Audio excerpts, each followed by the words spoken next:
السلام علیکم ورحمۃ اللہ وبرکاتہ۔ میں عثمان حیدر بلوچ ہوں اور آج میں ایک لمبے ٹائم کے بعد آپ سے مخاطب ہوں۔ میں بات کا آغاز یہاں سے کروں گا کہ مجھے اتفاق ہوا اورنج لائن ٹرین کا جو اسٹیشن ہے وہاں پہ جانے کا۔ میں نے وہاں کے واش روم میں دیکھا کہ وہ لوٹا جس کے ساتھ ہم پاکی حاصل کرتے ہیں، پاکیزگی حاصل کرنے کے لیے اس کو استعمال کرتے ہیں، اس کو زنجیریں بندھی ہوئی ہیں، اس لوٹے کو زنجیر سے باندھا ہوا ہے۔ اور میرے ذہن سے یہ بات نکل نہیں رہی ابھی تک کہ ہم کس طرح کی قوم ہیں۔ ہم نے یہ دیکھا تھا کہ باہر واٹر کولر لگا ہے، اس کے گلاس کو زنجیر سے باندھا گیا ہے، اور یہ زندگی میں پہلی دفعہ میں نے دیکھا ہے کہ اورنج ٹرین کے اسٹیشن پر واش روم کے اندر لوٹے کو زنجیروں سے باندھا ہوا ہے۔ آپ امیجن کریں کہ ہم کس طرح کی قوم ہیں، ہم کس طرح کے لوگ ہیں، یا ہماری تربیت کس طرح کی ہوئی ہے، کیا ہم لوگوں کو کیا پیغام دے رہے ہیں۔ چھوڑ دیں سیاست کو، سیاستدانوں کو، ان کے بارے میں کچھ بھی کہنا۔ ہم بس بحیثیت پاکستانی، میں بھی آپ بھی، ہم سب سوچیں کہ اگر باہر سے کوئی شخص آتا ہے ہمارا ملک دیکھنے اور واش روم یوز کرتا ہے تو وہ دیکھتا ہے کہ یہاں پہ ایک سلور کا لوٹا اس کو زنجیر سے باندھا ہوا ہے۔ ابھی یہ بات میرے ذہن سے نکلی نہیں تھی کہ میں چونگی امر صدو لاہور کھڑا ہوں، وہاں ایک گاڑی والا آتا ہے، مجھ سے آ کے پوچھتا ہے کہ یہاں سے کھڈیا کا راستہ کتنا ہے۔ میں نے اسے کہا تقریباً 1.5 گھنٹے کا سفر ہے، آپ وہاں پہنچ جائیں گے۔ مجھے کہتا ہے میں سعودی عرب سے آیا ہوں 6-7 سال کے بعد، مجھے یہاں کے راستے کا پتہ نہیں ہے، میں جانتا نہیں ہوں۔ تو میں نے اسے کہا بھئی میرا بھی جو سفر ہے کٹ جائے گا، میرا گھر راستے میں ہے، آپ مجھے بٹھا لیں، چلیں سفر اچھا گزر جائے گا۔ مجھے کہتا ہے میں نے 5 حج کیے ہوئے۔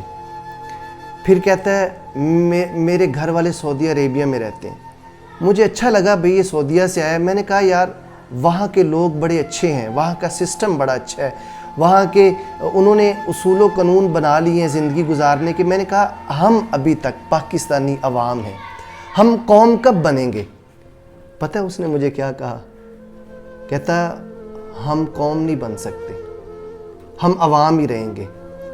اور مجھے اب یقین آ رہا ہے کہ اس کی بات صحیح تھی، کیونکہ وہ خود بھی قوم میں سے نہیں ہے۔ چند ٹکوں کی خاطر، چند پیسوں کی خاطر، چند ٹکوں کے عوض اس نے مجھے مار دیا۔ آپ میری ویڈیو دیکھیں گے کہ اس نے مجھے جوس کے اندر زہر ملا کے پلا دیا، بسکٹ کے اندر زہر ملا کے اس نے مجھے کھلا دیا۔ اور میں ہفتے کی رات 12 بجے اس نے میرے ساتھ حادثہ پیش آیا۔ 12 بجے سے لے کر سوموار کی صبح 12 بجے تک میرے گھر والے، میرے والدین، میرے بھائی، میرے چاہنے والے میرے لیے دعائیں کر رہے ہیں، مجھے ڈھونڈ رہے ہیں، مجھے تلاش کر رہے ہیں۔ اور یہ کمینہ، یہ ذلیل، کسی خبیث نسل کا یہ شخص، اس نے چند پیسوں کی خاطر میرے ساتھ یہ کیا۔ اور میرے کتنے پیاروں کو، جن میں میرے والد محترم، میرے بھائی جن کے اسٹوڈیو میں اس وقت موجود ہوں، شفیق بلوچ صاحب فائنڈ آؤٹ پاکستان کے اسٹوڈیو میں موجود ہوں، میرے لیے اتنا درد، اتنا وہ روئے، مجھے اتنا تلاش کیا، اور اس نے مجھے مار کے پھینک دیا اپنی طرف سے، اور میرا موبائل چھین لیا، میرے پیسے چھین لیے۔ یار اس سے بڑی کمینگی کیا ہوگی؟ اس نے میرے پاؤں سے جوتے تک اتار دی، جوتا اتار کے لے گیا اور مجھے پھینک دیا۔ وہ ایک شعر ہے نا، کرو مہربانی تو اہل زمیں پر، خدا مہرباں ہوگا عرش بری پر۔ پتہ نہیں کس اللہ کے بندے نے مجھے راستے سے اٹھایا اور جنرل ہاسپٹل مجھے پہنچایا، اور میں وہاں لاوارث، مجھے کوئی جاننے والا نہیں، میں پڑا ہوا ہوں۔ اور کتنے بیچارے لوگ اس طرح کے حادثات کے شکار ہو کے وہاں پڑے ہوئے ہیں، ان کے پیارے رو رو کے ہلکان ہوئے ہیں، پریشان ہیں، ان کا پتہ ہی نہیں ہے، بیچارے اتنا بتا نہیں سکتے کہ وہ کہاں سے ہیں، کون ہیں، گھر کا نمبر کیا ہے، ایڈریس کیا ہے، وہ نہیں بتا سکتے۔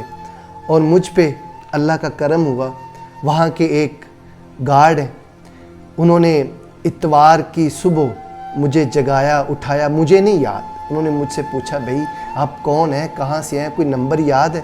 میں نے 2 نمبر بتائے، ایک میرے بھائی شفیق بلوچ صاحب کا نمبر تھا اور ایک میرے بڑے بھائی جان صدیق بلوچ صاحب کا نمبر تھا۔ اللہ کی طرف سے وہ نمبر میں نے صحیح بتا دیا۔ انہوں نے کال کی، رابطہ ہوا، میرے سارے بھائی پریشان تھے، میرے والد صاحب رو رو کے برا حال۔ انہوں نے کہا جی آپ کے بھائی اس وقت جنرل ہاسپٹل میں، اور میں شکریہ ادا کرنا چاہوں گا یہاں قصور کا ایک بہت اچھا سکول طفیل سرور بلوچ صاحب، ان کے بیٹے سہیل سرور بلوچ، میں ان کو سلام پیش کرتا ہوں، ان کی محبت کو۔ وہ گاڑی لے کے نکلے میرے لیے، انہوں نے راستے کے میں کچھ نہیں دیکھا، مجھے بھائی سمجھتے ہوئے، اور میرے بھائی ہیں، تایا زاد بھائی ہیں میرے، وہ میرے لیے گاڑی نکالی، انہوں نے وہ پہنچے میرے بھائی کو لے کے، وہاں مجھے ریسکیو کیا، مجھے ریسیو کیا، مجھے گھر لے کے آئے۔ انہوں نے راستے میں کسی چیز کی پرواہ نہیں کی اور مجھے گھر لے کے آئے۔ اتوار کا دن بھی بے ہوشی کے عالم میں، سوموار والے دن مجھے ہوش آیا، مجھے کوئی پتہ نہیں تھا، اور جب مجھے ہوش آیا نا، وہ جو میں نے پہلے بات کی، میں نے اس سے پوچھا بھائی وہ 5 حج کرنے والا، اس نے داڑھی رکھی ہوئی ہے، سر کے اوپر کیپ ہے، ہاتھ میں اس کے تسبیح ہے اور ویگنار چلاتا ہے، اور اس کی ویگنار کی سکرین ٹوٹی ہوئی ہے، اور میں نا اس کے لیے اسے یہ کہوں گا اگر وہ کبھی میری ویڈیو دیکھ لے کہ اگر یہ واقعہ تیرے بیٹے کے ساتھ پیش آئے، تیرا جوان بیٹا ہو اور 48 گھنٹے تیرے گھر والوں کو پتہ نہ ہو، تجھے پتہ نہ ہو کہ تیرا بیٹا کہاں ہے، کس حال میں ہے، تو تیرے ساتھ کیا گزرے گی؟ تجھ پہ اللہ کی لعنت پڑنے والی ہے۔ تو نے کتنے رشتوں کو رلایا ہے، تو نے کتنے احساسات کو تکلیف پہنچائی ہے، تو نے کتنا ظلم کیا ہے، تو جانتا نہیں ہے۔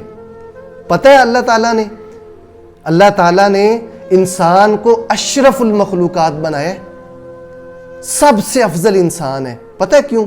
کیونکہ اس کے اندر عقل ہے، اس کے اندر سوچ ہے، اسے یہ احساس ہوتا ہے کہ تکلیف کسی کو دیتے ہیں وہ تکلیف کا درد کیا ہوتا ہے۔ جانوروں کے اندر یہ چیز نہیں ہے، انسانوں کے اندر ہے، اور سب سے زیادہ ذلیل جو کر رہے ہیں نا اس وقت انسان کو کر رہے ہیں۔ کتنے طاقتور جانور ہیں، وہ انسان کو ذلیل نہیں کرتے۔ انسان نے انسان کو اس قدر ذلیل کر دی ہے، تھوڑے سے پیسوں کے لیے ایک بندہ مار دیتے ہیں، ایک بندے کو جان سے مار کے چلے جاتے ہیں، راستے میں پھینک کے چلے جاتے ہیں، اور بیچارے ان کے پیارے کتنی تکلیف میں ہوتے ہیں۔ خدا را جس بات سے میں نے آغاز کیا، ہم قوم بن جائیں، ہم اپنے بچوں کو احساس دیں، انہیں ان کی تربیت کریں۔ بیٹے پیسے کے لیے مارنا نہیں ہے کسی کو، محنت کر کے کھانا ہے، محنت کر کے کما کے اپنی چیزیں بنانی ہے، لوگوں کی چیزیں نہیں چھیننی، لوگوں کی جانوں سے نہیں کھیلنا، لوگوں کے پیاروں سے نہیں کھیلنا، لوگوں کے پیاروں کے جذبات سے نہیں کھیلنا۔ کسی کی ماں، کسی کے باپ، کسی کی بہن، کسی کی بیٹی کی آنکھوں میں تیری وجہ سے آنسو نہیں آنا چاہیے۔ اگر تو سچا پاکستانی ہے اور سچا محمدی ہے، اگر سچا امت محمد صلی اللہ علیہ وسلم سے پیار کرنے والا ہے، تو عزیز بھائیوں، عزیز پاکستانیوں، ہم بحیثیت قوم صحیح ہو جائیں۔ ہماری اخلاقیات اس قدر بگڑ چکی ہیں کہ آج واش روم کے اندر لوٹے کو زنجیر ڈالنی پڑ رہی ہے، اور باہر پڑے واٹر کولر کو بھی زنجیریں ڈالنی پڑ رہی ہیں۔ بھائی ہم کیسے پاکستانی ہیں؟ ہم دنیا کو کیا پیغام دیں گے؟ بس، اور میرا ہر پاکستانی کے لیے پیغام ہے، کسی گاڑی میں لفٹ نہ لیں، کسی گاڑی میں بیٹھ کے کسی سے کوئی چیز نہ کھائیں۔ میں وہ شخص ہوں جو بچوں کو یہ سکھا رہا تھا کہ بیٹا کبھی کسی سے چیز لے کے مت کھائیں، اور آج بچے مجھے کہہ رہے تھے سر جی آپ تو ہمیں سمجھاتے تھے اور آپ نے خود کسی سے چیز لے کے کھا لی۔ بس ایک آزمائش تھی، لیکن زندگی میں ایسی نیکیاں ضرور کریں کہ آزمائش میں بھی ہوں تو اللہ آپ کی زبان سے وہ الفاظ نکال دے جو الفاظ آپ کو آپ کے پیاروں سے ملا دیں۔ یہ نیکیاں ضرور کریں، بھائی کے ساتھ پیار کریں، بہن کی عزت کریں، والد کے پاؤں دبائیں، ماں کا سر دبائیں، ماں کی دعائیں لیں، جہاں تک آپ سے ہو سکتا ہے آپ نیکی کرنے کی کوشش کریں، تاکہ جب آپ میری طرح کسی آزمائش میں، مجھے نہیں یاد میں نے کب اس گارڈ کو نمبر بتایا اور کب اس نے میرے گھر کا نمبر ملایا اور کب میرے پیاروں نے مجھے آ کے ریسیو کیا، مجھے بالکل یاد نہیں ہے۔ تو میں نوجوانوں سے کہتا ہوں، بھائیو اپنے ماں باپ کی عزت کریں، اچھے پاکستانی بنیں، ہمارا بات کرنا پیغام ہو، ہمارا چلنا پیغام ہو، ہمارا سوچنا پیغام ہو۔ آپ کا بہت شکریہ، آپ نے میری ویڈیو دیکھنے کے لیے ٹائم نکالا، اور آج کل یہ فراڈ بہت زیادہ ہے، آپ اپنے بیٹوں کو سمجھائیں کہ وہ اس فراڈ سے بچ جائیں۔ آپ کا بہت شکریہ۔ السلام علیکم ورحمۃ اللہ۔